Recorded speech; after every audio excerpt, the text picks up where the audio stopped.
a diplomatic incident report submitted to the Galactic Refugee Commission. We are the Kthara Collective, survivors of the dimensional rift catastrophe.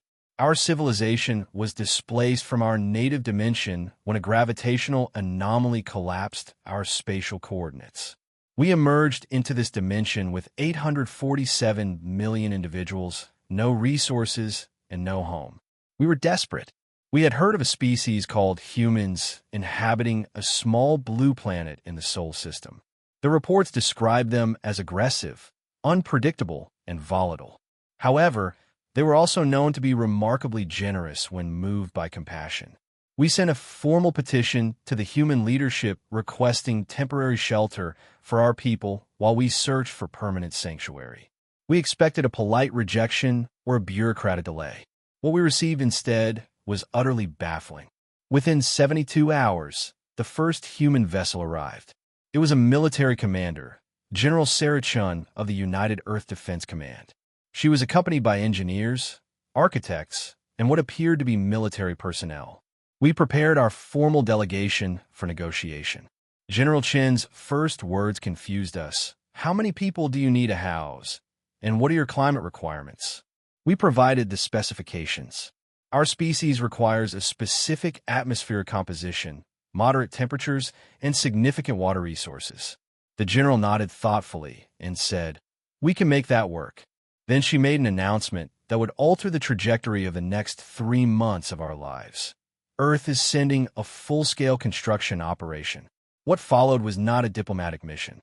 It was an invasion of kindness that we were entirely unprepared for. The first human builders arrived with massive terraforming equipment. They surveyed our proposed settlement location and began construction. Not just simple structures, they were building an entire city. Residential complexes, agricultural facilities, water, purification systems, medical centers. The humans worked in coordinated teams, moving with a precision and urgency we had never encountered from any species.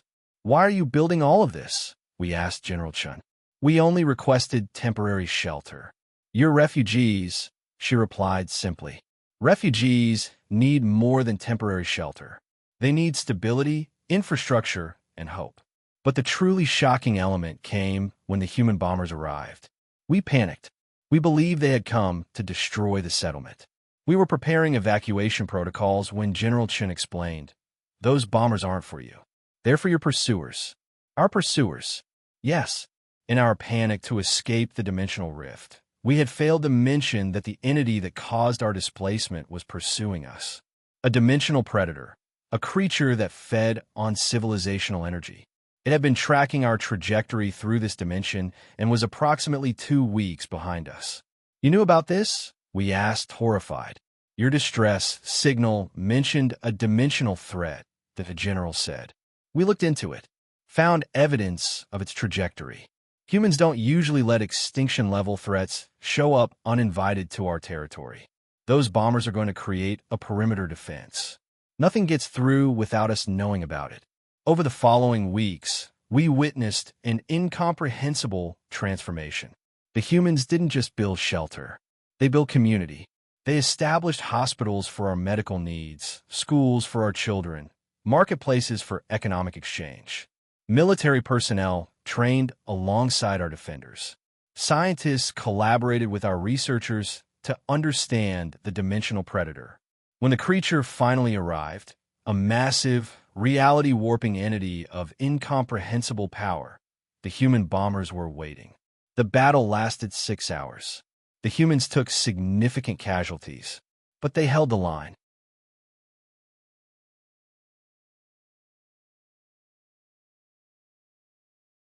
What astonished us most wasn't their military capability. It was their response after the threat was neutralized. General Chen walked through our settlement, surveyed the damaged infrastructure, and simply said, "We'll rebuild." We've had practice. As we began settling permanently into the city the humans had constructed for us, we realized we had fundamentally misunderstood them. They weren't just generous. They were actively generous. They didn't wait to be asked to help. They anticipated need. They didn't calculate cost-benefit analyses. They acted on principle. They sent commanders and builders and bombers, not because they expected payment or alliance, but because they believed that was what civilization required. One of our elders asked General Chun, "Why would you risk your people for refugees you had never met?" The general looked out at the city, the one the humans had built, defended, and were rebuilding, and simply answered, "Because that's what humans do. We help, we build, we fight. We don't do it for profit or advantage. We do it because not doing it would make us less than human." We finally understood. Humans weren't dangerous because they were aggressive. They were dangerous because they cared. And a species that cares enough to send commanders, builders, and bombers to save strangers is far more powerful than any military force in the galaxy.